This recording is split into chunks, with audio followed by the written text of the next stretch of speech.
اللهم لبيك لبيك لا شريك لك لبيك إن الحمد والنعمة لك والملك لا شريك لك لبيك اللهم لبيك لبيك لا شريك لك لبيك إن الحمد والنعمة لك والملك لا شريك لك لبيك اللهم لبيك لبيك لا شريك لك لبيك إن الحمد والنعمة لك والملك لا شريك لك.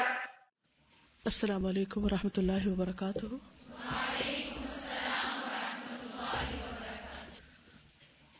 نحمده ونصلي على رسوله الكريم اما بعد فاعوذ بالله من الشيطان الرجيم بسم الله الرحمن الرحيم رب اشرح لي صدري ويسر لي امري واحلل عقدة من لساني يفقهوا قولي.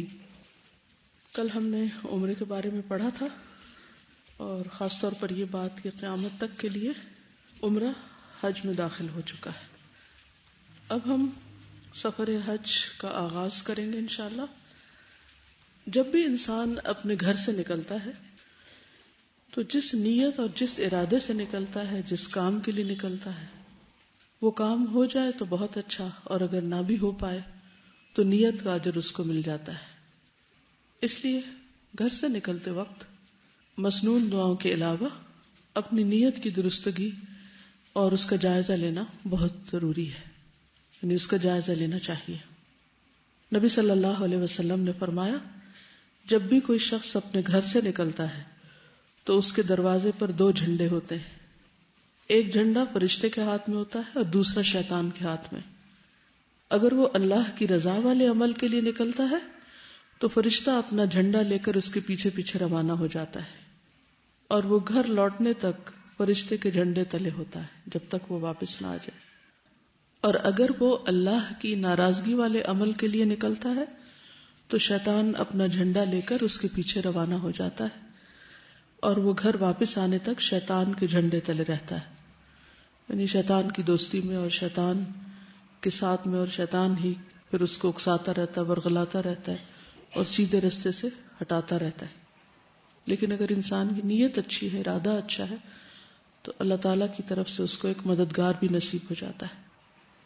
جب انسان گھر سے نکلے تو گھر والوں کے لیے بھی دعا کرے، اور گھر والے بھی جانے والے کو مسنون دعاؤں کے تحفے کے ساتھ رخصت کریں. یہ سفر کی دعائیں مختلف کتابوں میں آپ کو مل جائیں گی. پھر اسی طرح یہ ہے کہ حج کا چونکہ پہلا رکن احرام ہے، تو اس لیے حاجی گھر سے نکلنے کے بعد میقات پر پہنچ کر احرام کی نیت کرے گا. احرام کا لفظی معنی ہوتا ہے حرام کرنا، باب فعل. شریعت کے مطابق احرام کا معنی ہوتا ہے اپنے لیے بعض ایسی چیزوں کو حرام کرنا جو عام حالات میں حلال ہوتی ہیں یا مباح ہوتی ہیں.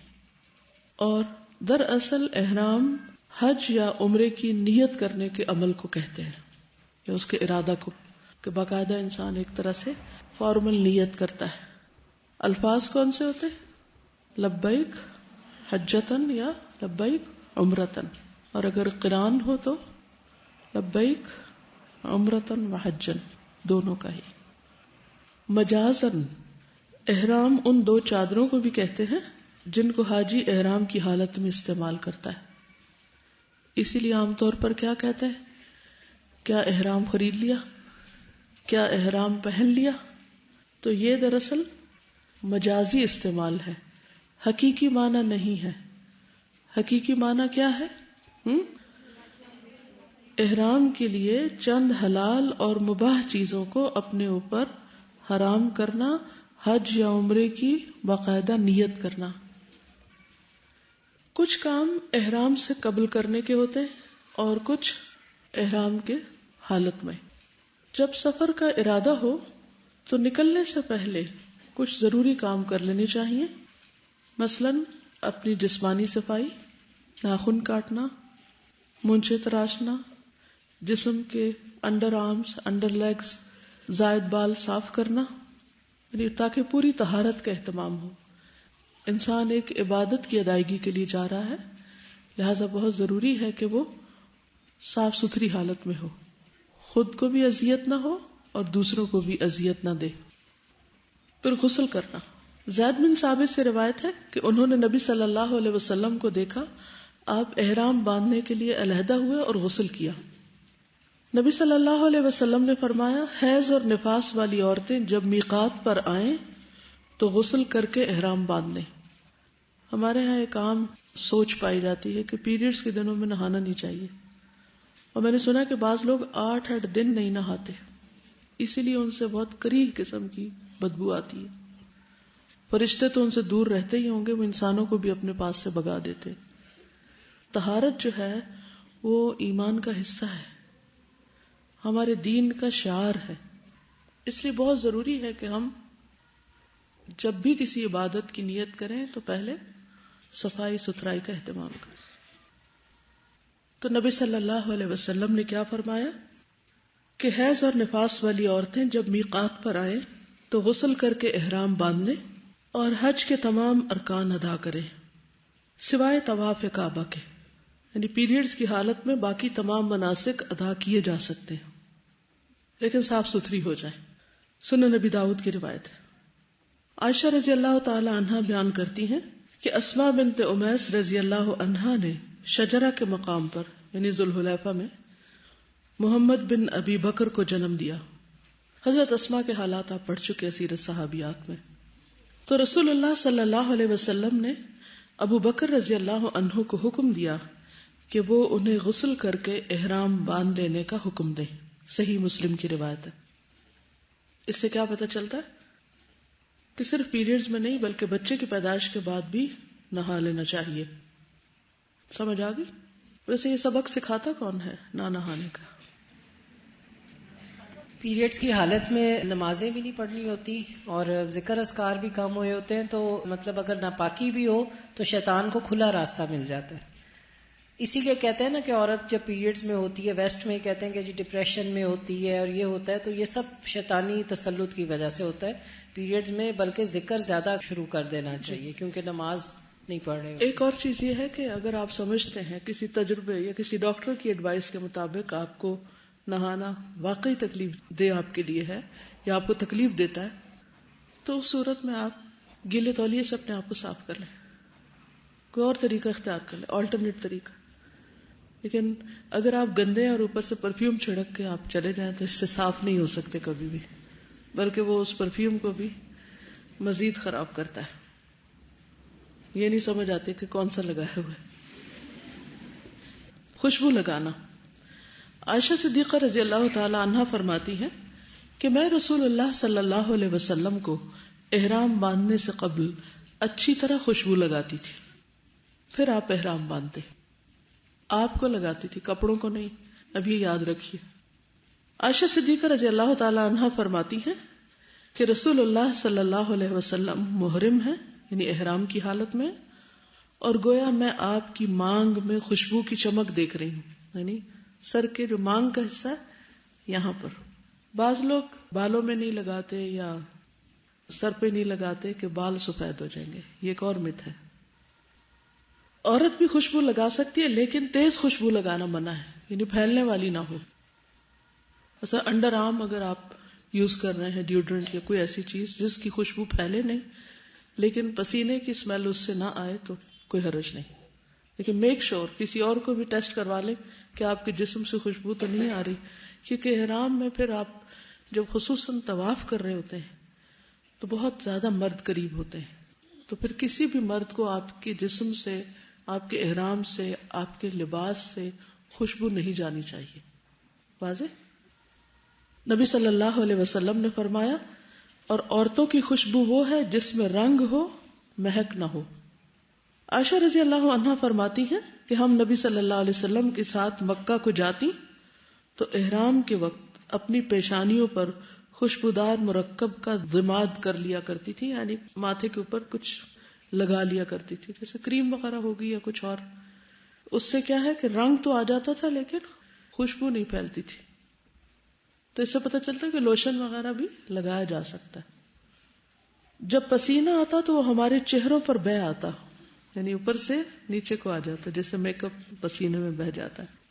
نبی صلی اللہ علیہ وسلم اسے دیکھتے تو اس سے منع نہیں فرماتے تھے. واضح؟ سنن نبی داؤد کی روایت ہے. اگر ممکن ہو تو کسی فرض نماز کے بعد احرام پہننا.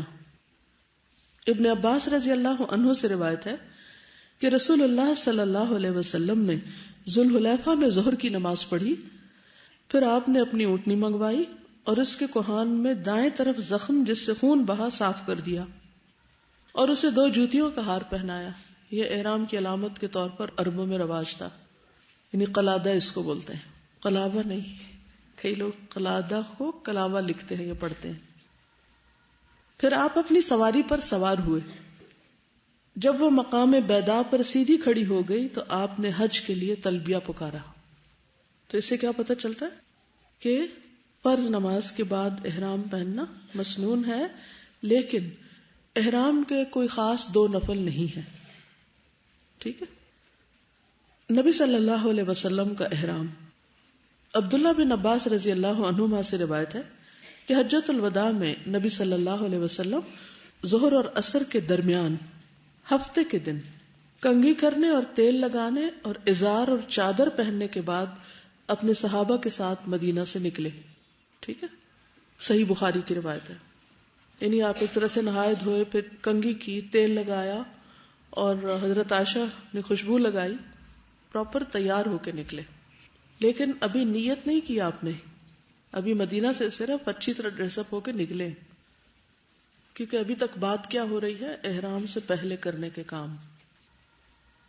مرد کا احرام کی حالت میں مردوں کا لباس 2 سفید چادروں پر مشتمل ہوگا.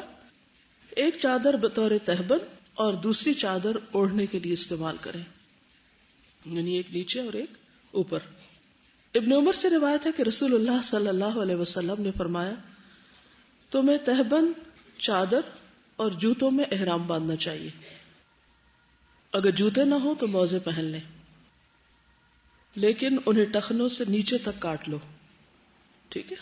یعنی ٹخنے ننگے ہونے چاہیے مردوں کے.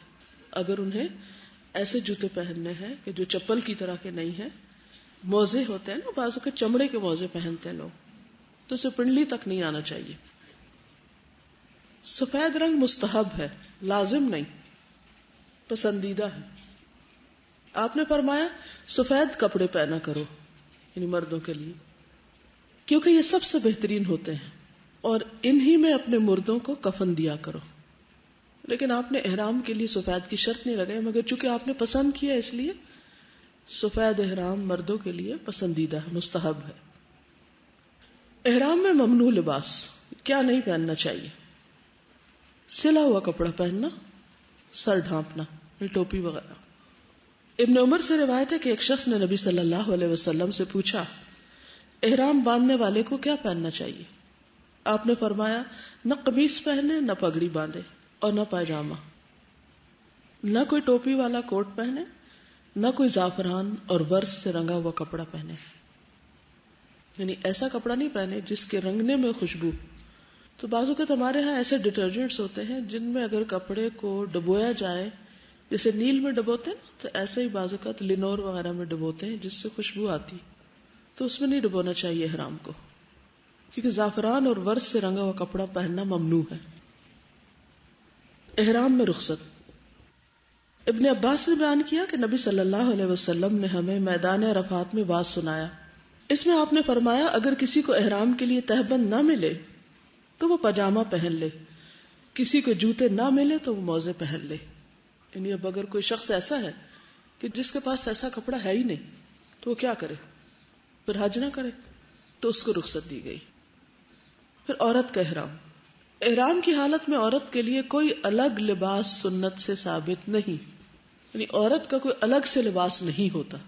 جو اس کے عام روٹین کے ڈیلی استعمال کے کپڑے وہ پہنتی ہے وہی پہنے گی، اور گھر سے نکلتے وقت جیسے عبایا پہنتے ہیں وہی پہنے گی.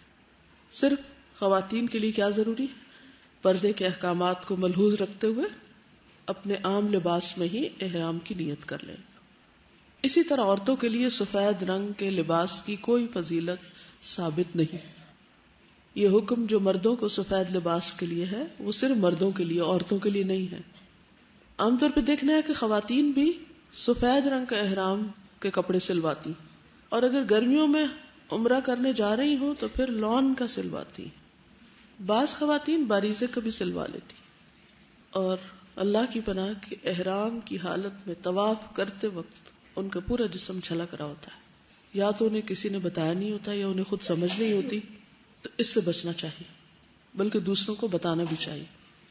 عائشہ رضی اللہ عنہا سے مروی ہے کہ محرم عورت جو چاہے کپڑے پہن سکتی سوائے ان کپڑوں کے جن میں ورس یا زعفران لگی ہوئی ہو، کیونکہ ان میں خوشبو ہوگی، تو خوشبو والا کپڑا نہیں پہنے عورت. ایک عورت نے حضرت عائشہ سے پوچھا احرام والی عورت کون سا لباس پہنے؟ انہوں نے جواب دیا وہ ریشمی، روئی اور کتان کے کپڑے، رنگے ہوئے کپڑے یعنی کلرڈ کپڑے، اور اپنے زیورات میں سے بھی کچھ پہن سکتی، الا یہ کہ وہ دوسروں کے کپڑے پھاڑ رہی ہوں. بعض لوگ ایسے زیور پہن لیتے ہیں جس سے دوسرے بھی اس سے الجھ رہے ہوتے ہیں، وہ نہیں پہننا چاہیے.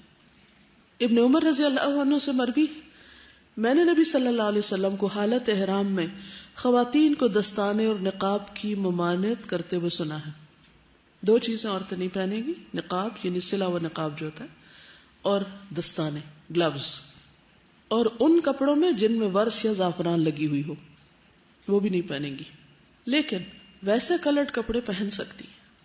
عائشہ رضی اللہ تعالی عنہ محرم تھی لیکن کسم یعنی کیسو کے جو پھول ہوئے ان میں رنگے ہوئے کپڑے پہننے ہوتی تھی، اس میں خوشبو نہیں ہوتی، خالی رنگ ہوتا. کیسو کا پھول پتہ ہے، یلوش سے براؤنش سے کلر ہوتا ہے اس کے پانی کا. عائشہ رضی اللہ عنہا نے عورتوں کے لیے زیور، سیاہ یا گلابی کپڑے اور موزوں کے پہننے میں کوئی حرج نہیں سمجھا. یعنی عورتیں فل جرابیں پہن سکتی ہیں، اونی یا سوتی موزے پہن سکتی. اوورآل احرام میں سادگی کو ملحوظ رکھنا چاہیے، کیونکہ آپ اللہ کے گھر کی زیارت کے لیے جا رہی ہیں، کسی شادی پارٹی میں نہیں جا رہی. کچھ چیزیں احرام کی حالت میں ممنوع ہیں، مثلا ناخن اور بال کاٹنا. وَلَا تَحْلِقُوا رُؤُوسَكُمْ حَتَّى يَبْلُغَ الْهَدْيُ مَحِلَّهُ، قرآن مجید میں آتا ہے سورۃ البقرہ 196. اور اپنے سر اس وقت تک نہ منڈاؤ جب تک کہ قربانی قربان گاہ تک نہ پہنچ جائے. نہ ٹریمنگ کرانی چاہیے نہ کٹنگ بالوں کی، ٹھیک ہے، نہ عورت کو نہ مرد کو. واضح؟ لیکن جو بال یا ناخن خود گر جائیں ان پر کوئی دم یا فدیہ نہیں. کچھ لوگوں کے بال گرتے ہی رہتے ہیں، کسی کا ناخن ٹوٹ جاتا ہے تو اس پر کوئی دم نہیں ہے. ہاں اگر کوئی کاٹ رہا ہے یا توڑ رہا ہے یا کسی کو ناخن کھانے کی عادت ہے، ہوتی نا عادت، ہر وقت منہ میں انگلی رکھتے ہیں پھر ناخن کاٹتے رہتے ہیں، تو یہ منع ہے، یاد رکھیے. میں سوچتی ہوں شاید اللہ تعالیٰ نے اسی لیے پابندی رکھی ہو کہ یہ عادت چھوٹ جائے بندوں کی. 10 دن اگر کوئی کاٹنے سے پرہیز کرے گا تو عادت بھی تو بدل سکتی ہے. اسی طرح عشرہ ذوالحج میں بھی ناخن اور بال نہیں کاٹنے چاہیے اور نہ کھانے چاہیے. نبی صلی اللہ علیہ وسلم نے فرمایا جب عشرہ ذوالحجہ شروع ہو جائے اور تم میں سے کوئی قربانی کرنے کا ارادہ رکھتا ہو تو وہ اپنے بالوں اور ناخنوں میں سے کچھ نہ کاٹے. لیکن اگر آپ کا قربانی کا ارادہ نہیں تو پابندی نہیں. ہاں اگر آپ والنٹریلی سب کے ساتھ ایک نیکی میں شریک ہونا چاہتے ہیں تو منع بھی نہیں کیا گیا. اور کیا منع ہے؟ خوشبو لگانا یا خوشبو سے رنگا ہوا کپڑا پہننا، یہ خوشبو لگا کے کپڑا پہننا، یعنی احرام کی چادروں میں خوشبو نہیں لگائیں، وہ منع ہے. رسول اللہ صلی اللہ علیہ وسلم نے فرمایا احرام میں کوئی ایسا کپڑا نہ پہنو جسے زعفران، خوشبو یا ورس ایک بوٹی کا نام ہے اس سے وہ رنگا گیا ہو. یعلا رضی اللہ عنہ سے روایت ہے کہ نبی صلی اللہ علیہ وسلم جیرانہ میں اپنے کچھ صحابہ کے ساتھ ٹھہرے ہوئے تھے کہ ایک شخص نے آ کر پوچھا اے اللہ کے رسول، اس شخص کے بارے میں آپ کا حکم کیا ہے جس نے عمرے کا احرام اس طرح باندھا کہ اس کے کپڑے خوشبو میں بسے ہوئے ہوں، یعنی پہلے سے خوشبو لگی ہوئی ہو. نبی صلی اللہ علیہ وسلم تھوڑی دیر کے لیے خاموش ہو گئے، پھر آپ پر وحی نازل ہوئی. آپ نے فرمایا وہ شخص کہاں ہے جس نے عمرے کے متعلق پوچھا تھا؟ وہ شخص حاضر کیا گیا تو آپ نے فرمایا جو خوشبو لگا رکھی ہے اسے 3 مرتبہ دھو لو اور اپنا جبہ اتار دو. عمرہ میں بھی اسی طرح کرو جس طرح حج میں کرتے ہو. گویا عمرے اور حج کے احرام کی پابندیاں ایک جیسی ہی ہیں. واضح؟ پھر احرام کی حالت میں شکار کرنا یا کروانا دونوں ہی ممنوع. سورۃ المائدہ 95 یا ایھا الذین آمنوا لا تقتلوا الصید وانتم حرم، اے ایمان والو تم حالت احرام میں شکار نہ مارو. المائدہ 96 میں ہے وحرم علیکم صید البر ما دمتم حرما، خشکی کا شکار تمہارے لیے حرام کیا گیا ہے جب تک تم حالت احرام میں ہو. صعب بن جثامہ لیثی بیان کرتے ہیں کہ وہ ابوا یا ودان میں تھے. انہوں نے رسول اللہ صلی اللہ علیہ وسلم کو ایک گورخر کا نیل گائے کا تحفہ دیا. آپ نے واپس کر دیا. پھر جب آپ نے ان کے چہرے پر ناراضگی کا اثر دیکھا تو آپ نے فرمایا واپسی کی وجہ صرف یہ ہے کہ ہم احرام میں ہیں تو ہم شکار کا گوشت نہیں کھا سکتے. واضح؟ ابو قتادہ سے مروی ہے کہ رسول اللہ صلی اللہ علیہ وسلم حج کا ارادہ کر کے نکلے. صحابہ بھی آپ کے ساتھ تھے. آپ نے صحابہ کی ایک جماعت کو جس میں ابو قتادہ بھی تھے یہ ہدایت دے کر راستے سے واپس بھیجا کہ تم لوگ دریا کے کنارے کنارے ہو کر جاؤ اور دشمن کا پتہ لگاؤ، پھر ہم سے آ ملو، یعنی تھوڑا راستہ بدل کے آگے جا ملنا. چنانچہ یہ جماعت دریا کے کنارے کنارے چلی. واپسی پر سب نے احرام باندھ لیا، لیکن ابو قتادہ نے بھی احرام نہیں باندھا تھا. یہ قافلہ چل رہا تھا کہ کئی گورخر نظر آئے، نیل گائے نظر آئیں. ابو قتادہ نے ان پر حملہ کیا اور ایک مادہ کا شکار کر لیا. پھر ایک جگہ ٹھہر کر سب نے اس کا گوشت کھایا. ساتھ ہی خیال آیا کہ ہم محرم ہونے کے باوجود کیا اس کا گوشت کھا سکتے؟ چنانچہ جو گوشت بچا وہ ہم ساتھ لائے. آپ نے پوچھا کیا تم میں سے کسی نے ابو قتادہ کو شکار کرنے کے لیے کہا تھا یا کسی نے اس کی طرف اشارہ کیا تھا؟ سب نے کہا نہیں. اس پر آپ نے فرمایا پھر بچا ہوا گوشت بھی کھا لو. اس سے کیا پتہ چلتا ہے کہ اگر ایسا گوشت ہو کہ جس پر نہ مدد کی گئی ہو، نہ کروایا گیا ہو، نہ اشارہ کیا گیا، نہ بتایا گیا ہو، اگر کوئی خود ہی کر کے لے آیا ہے تو وہ کھایا جا سکتا. پیچھے جس کا آپ نے گوشت انکار کیا تھا ہو سکتا وہ شخص خود احرام کی حالت میں. پھر شوہر اور بیوی کا جسمانی تعلق یا کسی بھی قسم کی کوئی جنسی گفتگو کرنا، اشارتن کنایتن کوئی بھی. قرآن مجید میں آتا ہے فمن فرض فیہن الحج فلا رفث ولا فسوق ولا جدال فی الحج. البقرہ 197. حج کے دوران نہ بیوی سے قربت کے تعلقات قائم کرے، نہ گناہ کرے اور نہ ہی لڑائی جھگڑا کرے. نبی صلی اللہ علیہ وسلم نے فرمایا جس نے اللہ کی رضا کے لیے حج کیا، اس دوران نہ کوئی بےہودہ بات کی، نہ گناہ کا کام کیا، وہ حج کر کے اس طرح گناہوں سے پاک صاف ہو کر لوٹے گا اس دن کی طرح جس طرح اس کی ماں نے اسے جنم دیا تھا. پیدائش کے دن جیسے وہ گناہوں سے پاک صاف تھا ایسے ہی بالکل وہ ایک نیا انسان بن کے واپس لوٹے گا.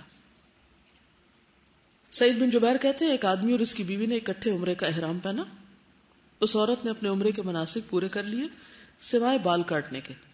اب یہ حلال نہیں ہوئی تھی کہ اس کے شوہر نے اس سے تعلق قائم کر لیا. ابن عباس سے اس مسئلے کے بارے میں پوچھا گیا تو انہوں نے بتایا کہ ایک اونٹ یا گائے یا بکری ذبح کرو، یعنی دم دو. اس نے کہا اس میں سے کون سی افضل ہے؟ انہوں نے کہا اونٹ. یہ بہتر یہ کہ اونٹ کی قربانی کرے.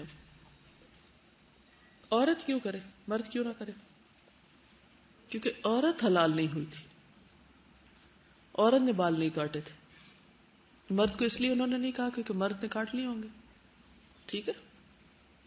پھر منگنی یا نکاح کرنا کروانا یہ بھی جائز نہیں احرام کی حالت میں.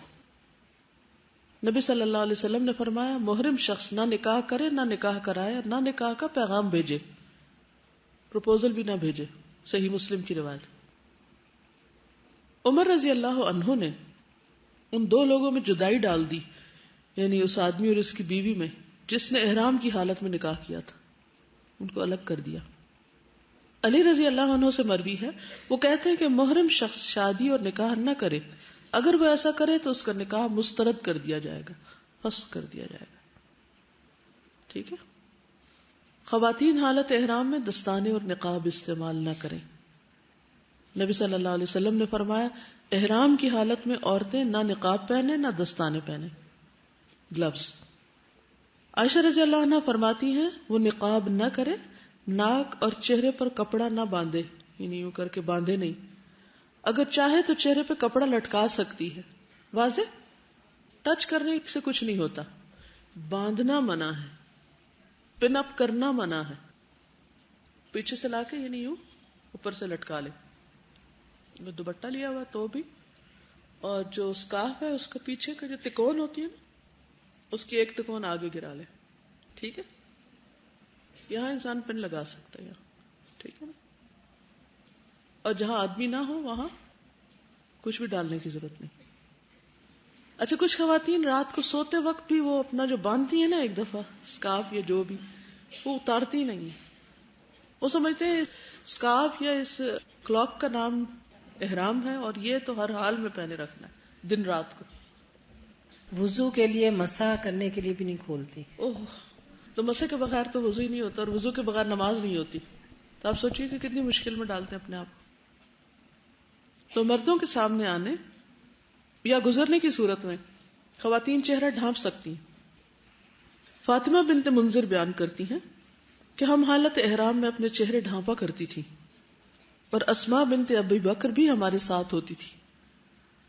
جب حضرت عائشہ کی بات کی جاتی ہے تو بعض لوگ کہتے ہیں کہ وہ تو ازواج مطہرات میں سے تھی اور ان پر تو فرض تھا, لیکن یہ فاطمہ بنت منذر ہیں, ان پہ نہیں ہے وہ پابندی جو ازواج مطہرات پر ہے. لیکن یہ حالت احرام میں کپڑے سے اپنے چہرے کو ڈھانپتی تھی, اور حضرت اسماء بنت ابی بکر بھی. ایک اور روایت میں ہے, اسماء بنت ابی بکر کہتی ہیں ہم حالت احرام میں مردوں سے اپنا چہرہ ڈھانپتی تھی. حالت احرام میں مردوں کا دایاں کندھا ننگا رکھا جائے گا. اس کو کیا بولتے ہیں؟ استباع. یہ صرف طواف قدوم کے وقت ہوتا ہے, سارا وقت نہیں. کئی بچاروں کے تو وہ جل جاتے ہیں, سن برن ہو جاتا ہے, لیکن وہ کسی وقت ڈھانکتے نہیں ہیں. باقی اوقات خصوصاً نماز میں کندھا ننگا نہ رکھا جائے. یعلا رضی اللہ عنہ سے روایت ہے کہ نبی صلی اللہ علیہ وسلم نے استباع کی حالت میں طواف قدوم کیا اور آپ کے بدن پر ایک چادر تھی. سمجھ آ گئی بات؟ آپ نے دیکھا ہوگا نا, آدمی لوگ جب احرام پہنتے ہیں تو ایک کندھا ننگا رکھتے ہیں. یہ صرف طواف قدوم, یعنی جب مکہ میں انٹر ہو تو پہلا طواف کرے اس وقت یہ کرنا چاہیے. نمازوں میں کندھے نہیں ننگے ہونے چاہیے. واضح؟ رسول اللہ صلی اللہ علیہ وسلم نے فرمایا کسی شخص کو بھی ایک کپڑے میں نماز اس طرح نہ پڑھنی چاہیے کہ اس کے کندھوں پر کچھ بھی نہ ہو. بعض لڑکیوں کو میں نے دیکھا کہ اسکارف اس طرح باندھتی ہیں کہ وہ پورے کندھے ننگے ہو جاتے ہیں, وہ صرف آگے تھوڑا سا گھما کے رکھ لیتی. تو یہ درست نہیں ہے. یعنی کہ اسکارف اس طرح لے کہ نماز میں کندھوں پر ہو. احرام کی حالت میں کچھ جائز امور بھی ہیں. کچھ چیزیں نہیں کر سکتے اور کچھ کر بھی سکتے ہیں. تو وہ کون سی ہیں؟ غسل کرنا, سر دھونا. بعض لوگ تو نہاتے نہیں 8 دن وہاں بھی. کیا ہے بھئی احرام میں؟ احرام میں کہیں بھی غسل پر پابندی نہیں, نہانے پہ پابندی نہیں, کپڑے بدلنے پر پابندی نہیں. خواتین چاہیں تو صبح شام کپڑے بدلیں. اسی طرح مرد حضرات اگر سپیئر ہے ان کے پاس چادریں تو وہ اس کو چینج کر سکتے ہیں. عبداللہ بن حنین بیان کرتے ہیں کہ عبداللہ بن عباس اور مسور بن مخرمہ کا مقام ابوا میں ایک مسئلے پر اختلاف ہوا. عبداللہ بن عباس نے مجھے ابو ایوب رضی اللہ عنہ کے ہاں مسئلہ پوچھنے کے لیے بھیجا. جب میں ان کی خدمت میں پہنچا تو وہ کنویں کی 2 لکڑیوں کے بیچ میں غسل کر رہے تھے. ایک کپڑے سے انہوں نے پردہ کر رکھا تھا. میں نے پہنچ کر سلام کیا. انہوں نے پوچھا کون ہو؟ میں نے عرض کی عبداللہ, آپ کی خدمت میں ابن عباس نے بھیجا ہے یہ دریافت کرنے کے لیے کہ احرام کی حالت میں رسول اللہ صلی اللہ علیہ وسلم سر مبارک کس طرح دھوتے تھے. احرام میں آپ سر کس طرح دھوتے تھے؟ یہ سن کر انہوں نے اپنے کپڑے پر جس سے پردہ کیا ہوا تھا ہاتھ رکھ کر اسے نیچے کیا. اب ان کا سر دکھائی دے رہا تھا. جو شخص ان کے بدن پر پانی ڈال رہا تھا اسے انہوں نے پانی ڈالنے کے لیے کہا. اس نے ان کے سر پہ پانی ڈالا. پھر انہوں نے اپنے سر کو دونوں ہاتھوں سے ہلایا, دونوں ہاتھ آگے لے گئے پھر پیچھے لائے. فرمایا میں نے رسول اللہ صلی اللہ علیہ وسلم کو احرام کی حالت میں اسی طرح کرتے دیکھا تھا. یعنی نہاتے وقت سر کو آگے پیچھے کر کے دھویا. ابن عباس فرماتے ہیں کہ عمر رضی اللہ عنہ نے مجھ سے کہا جبکہ ہم مقام جوحفہ میں حالت احرام میں تھے, آؤ میں تم سے مقابلہ کروں, ہم میں سے کون ہے جس کا پانی میں سانس لمبا ہے. ابن عباس رضی اللہ عنہ نے فرمایا محرم شخص غسل کے لیے حمام جا سکتا ہے. حمام جا سکتا ہے سے مراد یہ کہ جہاں حاجی لوگ اکٹھے ٹھہرے ہوتے ہیں وہاں ہر ایک کے کمرے کے ساتھ اٹیچڈ بعض اوقات نہیں ہوتا، تو ایسی جگہ ہوتی ہیں جو نہانے کے لیے مخصوص ہوتی ہیں، تو وہاں پر جا سکتے ہیں. اب آپ پوچھ رہے ہوں گے کہ اگر وہاں سوئمنگ پول ہو تو کیا سوئمنگ بھی کر سکتے ہیں؟ کر سکتے ہیں، کیونکہ کہیں منع نہیں کیا گیا. کیونکہ حضرت عمر نے ان سے کہا کہ دیکھتے ہیں کہ ہم میں سے کس کا پانی میں سانس لمبا ہے. تو اس سے کیا پتہ چلتا ہے پانی میں سانس کس کا لمبا ہو سکتا ہے؟ جو پانی کے اندر ہو. عورت کا سر کے بال کھولنا اور کنگھی کرنا. عائشہ رضی اللہ تعالیٰ عنہ فرماتی ہیں کہ میں مکہ آئی تو حیض کی کیفیت میں تھی. میں نے بیت اللہ کا طواف نہیں کیا، نہ صفا مروہ کی سعی کی. میں نے رسول اللہ صلی اللہ علیہ وسلم سے اس کی شکایت کی تو آپ نے فرمایا اپنا سر کھول لو، کنگھی کر لو اور حج کا احرام باندھ لو اور عمرہ چھوڑ دو. اسما بنت ابی بکر رضی اللہ عنہا سے روایت ہے، فرماتی ہیں کہ ہم حالت احرام میں کنگھی کرتی تھی. کنگھی کیوں نہیں کرتے لوگ؟ کنگھی اس طرح نہ کرے کہ کھچ کھچ کے مارے اور وہ بال توڑے. سمپل آپ سیدھے سیدھے، کچھ لوگ ویسے کٹے ہوئے ہوتے ہیں تو ان کو تو اتنا مسئلہ نہیں ہوتا. یہ برش سے اگر آپ کریں تو بال ٹوٹتے نہیں. احتیاط لازم ہے، بال توڑنے نہیں. لیکن اگر آپ کا کنگھا ایسا ہے کہ اس سے آپ اپنے بالوں کو سیدھا کر رہے ہیں اور سمیٹ رہے ہیں تو کوئی حرج نہیں ہے اس میں.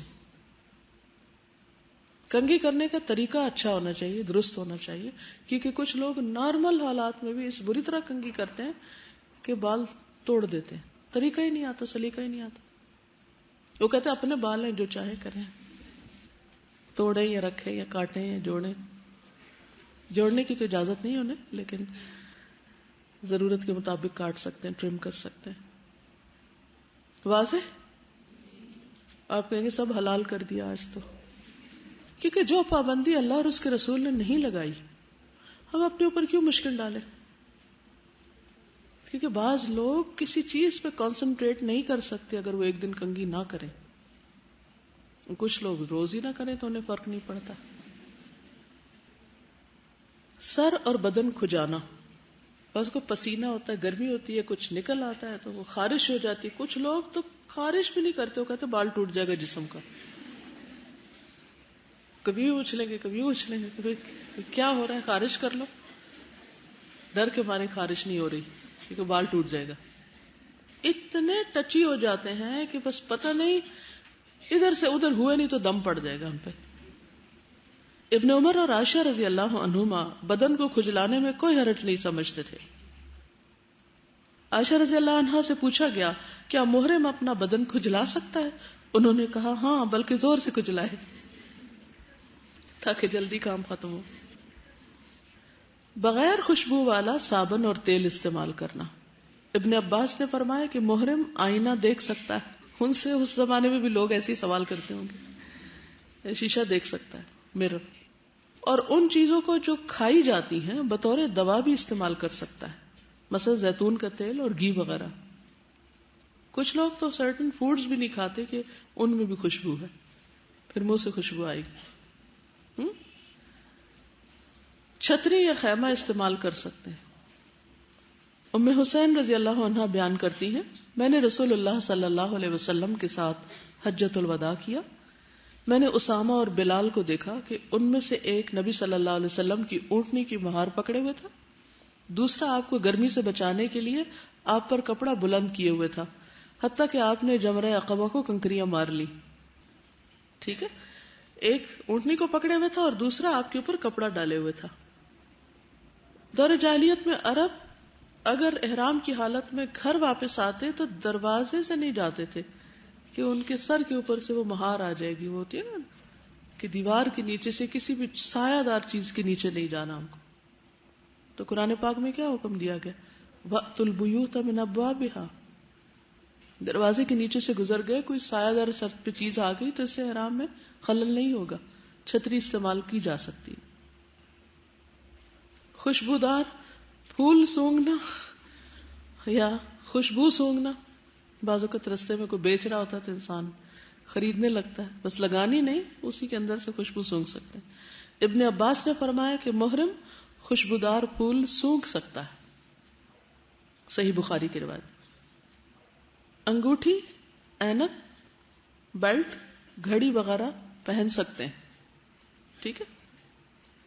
عطا نے فرمایا کہ محرم انگوٹھی پہن سکتا ہے، پیٹی باندھ سکتا ہے، یعنی بیلٹ، کچھ لوگ پیسے وغیرہ اسی بیلٹ میں رکھتے ہیں۔ ابن عمر رضی اللہ عنہ نے طواف کیا، اس وقت وہ محرم تھے لیکن پیٹ پر ایک کپڑا باندھ رکھا تھا، اس میں کوئی چیزیں وغیرہ ہوگی۔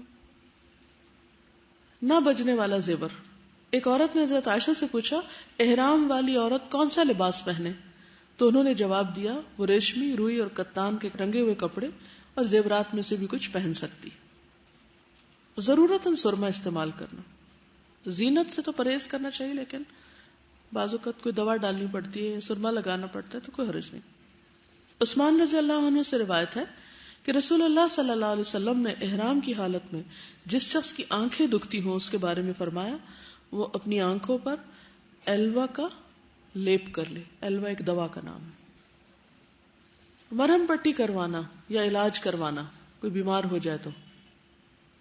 ابن عباس فرماتے کہ رسول اللہ صلی اللہ علیہ وسلم جب محرم تھے اس وقت آپ نے سینگی لگوائی۔ سینگی کہتے ہیں اس کو جو سینگ ہوتا ہے خالی ہارن، اس سے ایک طرح سے ہجامہ کرتے ہیں۔ علم اور ادب سکھانے کے لیے بچے یا ملازم کو سرزنش کرنا۔ اسماء رضی اللہ عنہا بیان کرتی ہیں کہ ہم رسول اللہ صلی اللہ علیہ وسلم کے ساتھ حج کے لیے نکلے، جب ہم مقام عرش پر پہنچے تو رسول اللہ صلی اللہ علیہ وسلم نے پڑاؤ کیا اور ہم بھی اتر پڑے۔ ابو بکر رضی اللہ عنہ رسول اللہ صلی اللہ علیہ وسلم کے سامان سفر کا جانور ایک ہی تھا، نہیں دونوں کا سامان ایک ہی جانور پہ لدا ہوا تھا جو ابو بکر رضی اللہ عنہ کے غلام کے پاس تھا، ان کی تحویل میں تھا۔ ابو بکر بیٹھے اس کا انتظار کر رہے تھے کہ وہ آ جائے، چنانچہ جب وہ آیا تو اونٹ ساتھ نہیں تھا، وہ کہیں گم کر آیا اس کو۔ انہوں نے پوچھا تمہارا اونٹ کہاں ہے؟ اس نے کہا وہ آج رات گم ہو گیا۔ ابو بکر نے کہا صرف ایک اونٹ اور وہ بھی تم نے گم کر دیا؟ پھر اسے مارنے لگے، اور رسول اللہ صلی اللہ علیہ وسلم مسکراتے رہے اور فرمانے لگے دیکھو اس محرم کو کیا کر رہا ہے، احرام کی حالت میں پٹائی کر رہا ہے اس کی۔ پھر موذی جانور، سانپ، بچھو، چوہا، مکھی یا جوں وغیرہ کو بوقت ضرورت مارنا۔ ویسے تو شکار منع ہے لیکن ان کا شکار کیا جا سکتا ہے۔ عبداللہ بن عمر رضی اللہ عنہما نے بیان کیا کہ رسول اللہ صلی اللہ علیہ وسلم نے فرمایا 5 جانور ایسے ہیں جنہیں اگر کوئی شخص حالت احرام میں بھی مار ڈالے تو اس پر کوئی گناہ نہیں۔ احرام کی حالت میں بھی بچھو، چوہا، کاٹ لینے والا کتا، کوا اور چیل۔ چیل کس کو کہتے ہیں؟ کوے سے تھوڑی بڑی ہوتی ہے اور چی چی کرتی ہے آسمان پہ، کائٹ۔ احرام کی حالت میں سونا، آرام کرنا، کھانا پینا یہ بھی جائز ہے۔ بعض لوگ مکہ پہنچتے ہی سامان پھینکتے ہیں، آرام کیے بغیر عمرہ کرنے پہنچ جاتے ہیں۔ وہ کیا سمجھتے ہیں کہ اب یہاں آ کر احرام کی حالت میں کچھ بھی کرنا منع ہے، سب سے پہلے عمرہ کرو۔ اچھی بات ہے اگر آپ کی ہمت ہے ضرور کریں، لیکن بعض لوگ اتنے تھک چکے ہوتے ہیں کہ پھر عمرہ کرتے وقت انہیں یہ بھی بھول جاتا ہے کہ کتنے چکر تھے طواف کے، تو دوسروں سے ہی پوچھتے رہتے ہیں، یہ ان کے ہوش گم ہوتے ہیں، بہت تھکاوٹ ہو جاتی ہے بعض اوقات۔ تو اس میں کیا بہتر ہے، پھر آرام کر لیں، اگر بیمار ہو گئے تو علاج کرا لیں، کچھ بھی کریں اور پھر آپ آرام سے عمرہ کر لیں۔ حج پر جانا ہے تو وہ تو ایک الگ بات ہے کہ 8 تاریخ کو آپ کو نکلنا ہی پڑے گا، لیکن عمرے میں آپ کچھ گھنٹے سو کے آرام کر کے تازہ دم ہو کے کپڑے چینج کر کے اس کے بعد آپ جا سکتے ہیں۔ اتنی باتیں سب کو سمجھ آ گئی؟ مشروط احرام باندھنا، اگر کسی شخص کو بیماری وغیرہ کا خوف ہو یا روک لیے جانے کا تو وہ احرام باندھتے وقت یہ نیت کر لے جو آپ صلی اللہ علیہ وسلم نے بتائی، اللہم محلی حیث حبستنی، متفق علیہ روایت ہے کہ اللہ میں اس وقت حلال ہو جاؤں گا جہاں تو نے مجھے روک دیا۔ تو ایسے شخص کو حج یا عمرہ ادا کرنے سے قبل احرام کھولنے پر کوئی دم نہیں ہوگا۔ نہ آئندہ حج قضا کرنا ہوگا بشرطے کہ یہ حج فرض نہ ہو، کیونکہ اس کی قضا ضروری ہے. ٹھیک ہے، کیونکہ وہ تو پھر دوبارہ ادا کرنا ہوگا اگر صاحب حیثیت ہے تو. کل ہی کسی نے مجھے فون کیا، وہ لوگ سعودی عرب کے ایک اور شہر میں پہنچے ہوئے تھے، تو ان کا ارادہ یہ بن رہا تھا کہ ہم حج بھی کر لیتے ہیں، لیکن وہ شور نہیں تھے کہ ہم کر پائیں گے یا نہیں. ایسا نہ ہو کہ راستے میں کوئی روک دے کہ آپ نہیں جا سکتے. اب میقات کراس کرنی ہے تو احرام کے بغیر تو نہیں کر سکتے، اب کیا کریں؟ تو یہی بات میں نے ان کو بتائی کہ آپ مشروط احرام باندھ لیں، کیونکہ پہلے انہوں نے فرض حج کیا ہوا کہ اللہم محلی حیث حبستنی، میں اس جگہ حلال ہو جاؤں گا جہاں تو نے مجھے روک دیا. 96 میں ہم الہدا کے اسٹوڈنٹس کا ایک ٹرپ لے کر گئے تھے ٹرکی. تو اتفاق سے جو فلائٹ تھی ہماری وہ وایا جدہ تھی. ہم سب عمرے کے شوقین، سب نے احرام باندھ لیے. اب ظاہر ہے کہ وہ بہت کوشش کے باوجود بھی انہوں نے ہمیں ٹرانزٹ ویزا نہیں دیا، حالانکہ 12 گھنٹے کا اسٹے تھا، اگر دے دیتے تو عمرہ کر کے واپس آ جاتے. یہاں سے بھی جاتے ہوئے کوشش کی، ٹائم تھوڑا تھا، نہیں پراپر کر سکے. تو پھر یہی احرام باندھا گیا کہ اگر اجازت نہ ملی تو احرام کھول دیں گے، اور اگر مل گئی تو عمرہ کر لیں گے، کیونکہ میقات سے پہلے احرام پہننا ضروری ہے. تو اگر کسی کو شک ہو کہ رکاوٹ آ سکتی ہے تو اس صورت میں مشروط احرام پہن لیں. اسی طرح اگر احرام کے دوران عورت کو پیریڈز آ جائیں، یعنی گھر سے وہ ٹھیک ٹھاک گئی تھی اور رستے میں کچھ ہو گیا، تو احرام ختم نہیں ہوتا، حج کی پابندیاں برقرار رہتی ہیں. اگر ایک ہفتے بعد پاک ہو رہی ہے تو ہفتے بعد نہا کر اسی حالت، یعنی احرام تو ہوگا ہی اس کا، جا کر وہ عمرہ کر لے. سمجھ آئے کہ نہیں آئی بات؟ مثلا گھر سے ایک خاتون نکلی، پیریڈز تھے یا رستے میں شروع ہو گئے، میقات سے پہلے ہی ہو گئے یا میقات پار کر کے ہو گئے یا مکہ پہنچ کے ہو گئے، اب وہ طواف نہیں کر سکتی، صحیح نہیں کر سکتی. اب کیا کرے؟ انتظار. کب تک؟ پاک ہونے تک. جب پاک ہو جائے تو کیا کرے؟ نہا لے. جائز ہے نہانا؟ ضروری ہے نہانا، یہاں جائز کی بات نہیں. نہائے، بس خوشبو والا شیمپو وغیرہ نہیں لگائے. اب بہت عام ملتے ہیں ایسے شیمپو، ایسے صابن جن میں خوشبو نہیں ہوتی. اگر نہ ملے تو ویسے ہی پانی بہا لے پھر انسان، اور کیا کر سکتا ہے، یا مجبوراً ہاتھ دھو لے. نجاست کو دور کرنا بھی ضروری ہے. تو وہ انتظار کرے حتیٰ کہ پاک ہو جائے، نہائے اور پھر اپنا عمرہ کر لے. احرام میقات سے پہلے باندھ لینا چاہیے، چاہے گھر سے یا ایئرپورٹ سے یا جہاز میں اگر ممکن ہو. خاص طور پر جو لوگ جہاز کا سفر کرتے ہیں تو ان کے لیے مشکل ہوتی ہے کہ وہ جہاز کے اندر احرام پہن سکے. خواتین کے لیے عام طور پہ نہیں مشکل ہوتی. میں اپنے ہینڈ بیگ کے اندر ہی دوپٹہ رکھ لیتی ہوں اور بیٹھے بیٹھے ہی چینج کر لیتی ہوں. لیکن میقات سے پہلے، کیونکہ جہاز پر بعض اوقات وہ جب اعلان کر رہے ہوتے ہیں تو آدھے لوگ سو رہے ہوتے ہیں، کیونکہ بہت گھنٹے پہلے بلاتے ہیں نا ایئرپورٹ پہ، وہ تھک چکے ہوتے ہیں. کچھ لوگ دوسرے شہروں سے پہنچتے ہیں، گاؤں وغیرہ سے آتے ہیں، تو بائی دا ٹائم وہ جہاز میں بیٹھتے ہیں، پھر انہیں کھانا وانا سرو ہوتا ہے، پھر وہ تھوڑا وہ سکون ان کو ملتا ہے تو سو جاتے ہیں. اور جب اناؤنسمنٹ ہوتی ہے تو مس کر جاتے ہیں. تو اس لیے احرام پہن کے بیٹھنا چاہیے یا پہلی فرصت میں پہن لینا چاہیے. پھر اس کے ساتھ ہی کہ نیت کر لینی چاہیے. اور بعض اوقات یہ ہے کہ اگر میقات سے پہلے نیت نہیں کی یا احرام نہیں پہنا تو مشکل ہو جائے گی، کیونکہ یہ حج کا ایک رکن ہے احرام. خواتین کے لیے پہلے بھی بات ہوئی تھی کہ کوئی خاص لباس نہیں ہے، لیکن ایک چیز جو بہت فائدہ دیتی ہے، جو میرے ذاتی تجربے میں ہے، کہ اگر نیچے کوئی ایسا چھوٹا سا رومال سا آپ باندھ لیں بالکل نرم ململ کا، تو اس سے بال باہر نہیں نکلتے. کچھ خواتین احرام بھی پہنا ہوتا ہے اور لٹیں یہاں سے ادھر سے ادھر سے نکل کے ننگی ہو رہی ہوتی.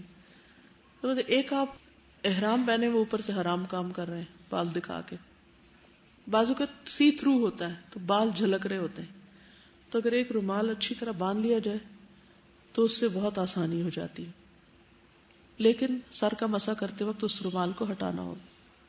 یا پھر ایک اور صورت کہ سر پر آپ کوئی جیل وغیرہ لگا لیں جس سے بال جو ہے وہ ایک طرف کو چپک جائیں, باہر نہ نکلیں.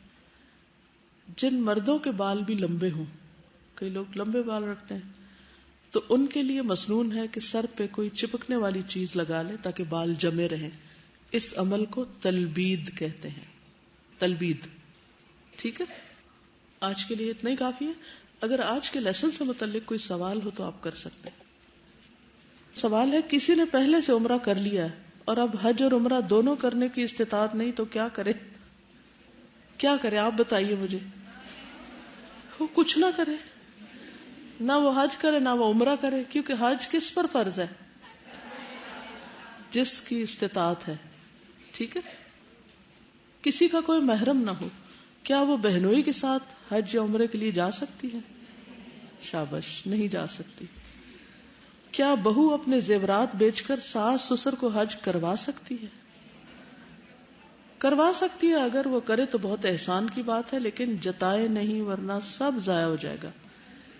عام طور پہ ہم نیکی کرتے وقت تو جذبات میں آ کے نیکی کر جاتے ہیں, اس کے بعد کیا کرتے ہیں؟ چھوٹی موٹی انبن ہوئی, لڑائی ہوئی اور تانے دینے شروع کر دیے کہ میں نے تو اپنا زیور بھی بیچ کے تم لوگوں پہ لگا دیا اور حج کرایا تھا تمہیں اور تم نے میرے ساتھ یہ معاملہ کیا, تو وہ جو کیا وہ سب ضائع ہو جائے گا. تو اس لیے سوچ سمجھ کے یہ نیکی کرے کہ اگر وہ اس کو سنبھال سکتی ہے تو. کیا شوہر اپنے والدین کے ہوتے ہوئے بیوی کو حج یا عمرہ کروا سکتا ہے جبکہ والدین کو نہ حج کرایا ہو نہ ہی عمرہ؟ یہ اس کی چوائس ہے, جس کو چاہے پہلے لے جائے. والدین کا حق پہلے ہے, لیکن اس میں کوئی شریعت کی طرف سے ایسا حکم ملتا نہیں ہے. بعض اوقات یہ ہوتا ہے کہ بچے بھی ساتھ ہوتے ہیں تو والدین اور بچوں کو لے جانا مشکل ہوتا ہے, تو ایسی صورت میں بیوی کو جانا چاہیے تاکہ وہ اپنے بچے سنبھالے, اور ادروائز والدین کو لے جا سکتا ہے. اگر والدین صاحب حیثیت ہوں, اپنے بالغ بچوں پر دنیاوی ضروریات پوری کرنے کے لیے خرچ کرتے ہوں, کیا بالغ اولاد اپنے والدین سے حج کے لیے رقم ڈیمانڈ کر سکتی ہے؟ کر سکتی ہے, کیوں نہیں کر سکتی. دیکھا گیا کہ والدین بچوں کی تعلیم اور شادی بیاہ پہ لاکھوں روپے خرچ کرتے ہیں, لیکن اگر ان میں سے کوئی حج کرنا چاہے تو کہتے ہیں اس فرض کی ادائیگی کے لیے خود کمانا ہوگا. کیا ایسے والدین پر فرض ہے کہ وہ بچوں کو حج کرائیں یا فضیلت ہے؟ فضیلت یہ ہوگی کیونکہ فرض تو اپنی حیثیت کے مطابق ہوتا ہے. ڈیورنگ احرام کیا عورت اپنے شوہر کے سامنے اسکارف اتار سکتی؟ اتار سکتی. ٹھیک ہے, آج کے لیے اتنا ہی کافی ہے. اوکے, السلام علیکم ورحمۃ اللہ وبرکاتہ.